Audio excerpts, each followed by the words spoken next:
This is a exhaust cam sensor on a 2014 F150 with a 5-liter V8.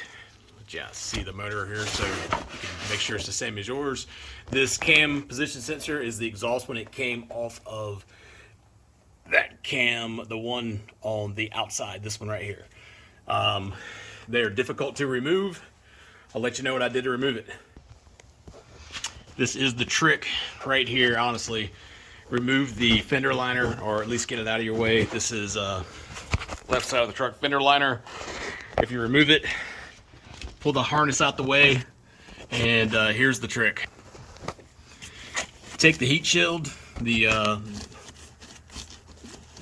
fabric heat shield, get it up higher than the sensor. Sensor goes in right back here, and I'll try to get another view from the bottom. But once you do that, you can get enough clearance against the firewall of the truck to get the exhaust cam out. The cam position sensor goes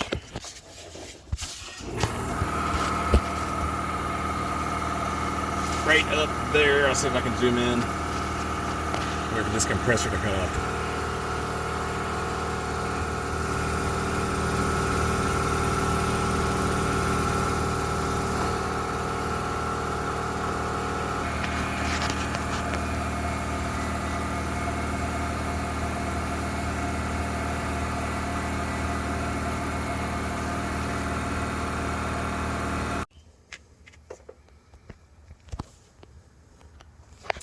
That is the new harness right there in, and show you a little strategy I had in getting the new one back in, because like I said, it is even difficult to get in place. And if you have one of these laying around, this would significantly help you out, because at least you can kind of push up there to get it in place. This is probably one of the worst thought out places to have to replace a sensor. Ford really kind of screwed us over on this one, and made it real difficult. But anyway, new sensors in, and just got to put the screw in it now. That's the easy part. The other thing you're going to need is there you go, an 8mm ratchet wrench.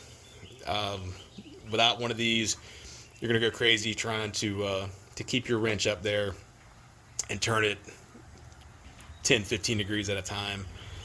Get your ratchet wrench, it'll speed the process up significantly. To get the wheel arch, the plastic wheel lining out, it is a 7/32. At least that's what I found to fit it. Surprisingly, it's not metric like most of everything else on here, so just that's what I used.